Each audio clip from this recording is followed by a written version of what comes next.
और बहुत अच्छी बात भी उन्होंने कही है कि हर तरीके से मैं तुम्हारी खिदमत के लिए तैयार हूँ।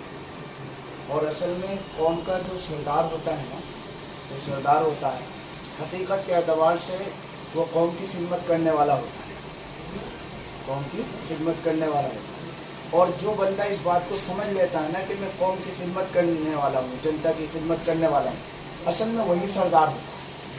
ये सरदार का काम होता है कि वो खादिम समझे, काम करने वाला समझे, और ये जनता का काम होता है कि उसे सर का ताज समझे, उसकी कुर्सी का ख्याल रखे, उसका अदब रखे।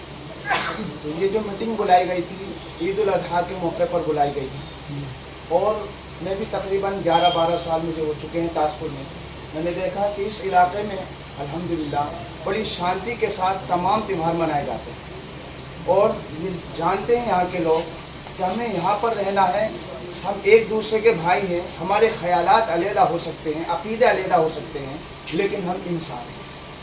और दिवाली हो या होली हो, उसमें भी प्यार मोहब्बत के साथ मनाया जाता है।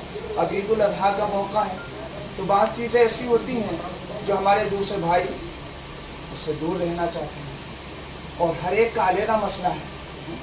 तो उसमें हमें चाहिए कि जो कुर्बानी का मामला है उसे पर्दे के साथ करें, और जो दूसरी जगह पर कुर्बानी होती है तो लाए भी पर्दे के साथ, और उसमें ख्याल रखें कि कोई चीज़ न दिखे न कोई चीज़ टपकती भी न करे। हर एक के जज्बात का ख्याल रखना ये हमारी जिम्मेदारी है।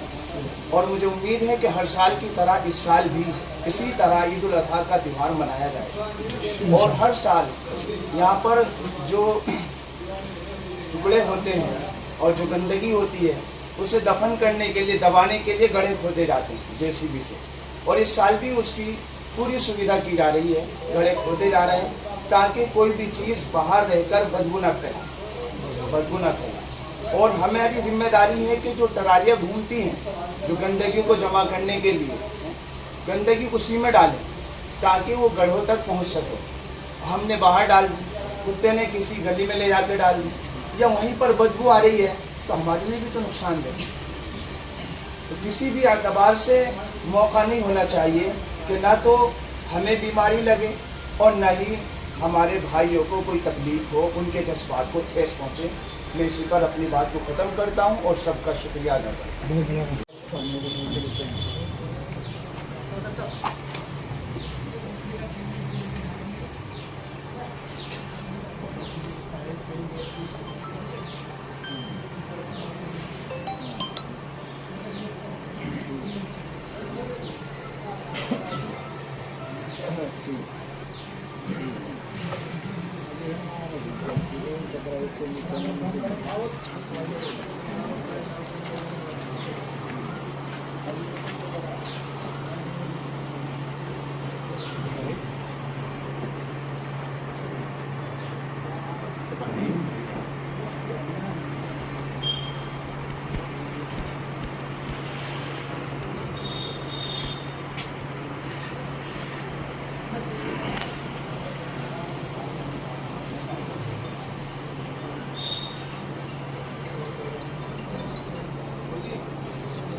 साहब ने और सभी गढ़वाने लोगों ने जो बातें बताई वो काबिल गौर है और बहुत ख़ास है। और मैं यही चाहता हूँ कि सभी त्योहारों को जिस तरह सहयोग करते हैं, ईद उल अजहा पर भी सभी लोग सहयोग करके तो शांतिपूर्ण तरीके से मनाएं, और प्रशासन का जो सहयोग है उसके लिए भी मैं अपेक्षा भी करता हूँ और उसके लिए शुभकामनाएँ, बधाई। ताजपुर में सभी धर्मों के लोग रहते हैं और सभी त्यौहार बड़े आपसी सौहार्दपूर्ण वातावरण में मनाए जाते हैं। और गंदगी के बारे में कि किस तरीके से सफाई रखी जाए वो सब कुछ कानून बैठे हैं भांजे राजा, उनकी अपनी अपनी एक व्यवस्था रहेगी, उसके अनुसार वो लोग काम करेंगे। और आपको सभी को ईद की शुभकामनाएं। ईद उल अजहा के मद्देनजर ये मीटिंग आयोजित की गई है लेकिन ये ताजपुर का दुर्भाग्य है कि जब भी कोई बड़ा अधिकारी मीटिंग का समय देता है तो पहुंच नहीं पाता और सबकी इच्छा रहती है कि अधिकारी से मिला जाए। इसलिए आगामी मीटिंग रखने से पहले ये पहले सुनिश्चित कर लिया जाए, वरना मीटिंग में जितना आइए कोई नहीं आना, अपनी मीटिंग कैंसिल होगी। आप अपने अधिकारी को बता दीजिए कई समस्या आना चाहिए, या तो ऐसे टाइम पर रखो आप, जैसे आपने रूप को रखी थी तभी रख लेते हैं, क्योंकि समय जितना कीमती आपका है उतना समय कीमती हमारा भी है, हमारा सबका भी तो कीमती समय है। हम लोग अपना काम छोड़ कर यहाँ पर पहुँचे हैं।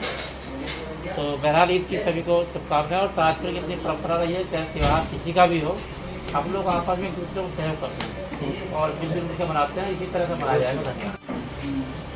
त्योहार का मजा जब ये है जब अपने किसी दूसरे आदमी को, किसी साथी को दुख तकलीफ परेशानी ना हो। अगर सामने वाले को कोई परेशानी होगी तो हमारा त्योहार नहीं रहा। त्योहार तभी है जब किसी को तकलीफ ना हो।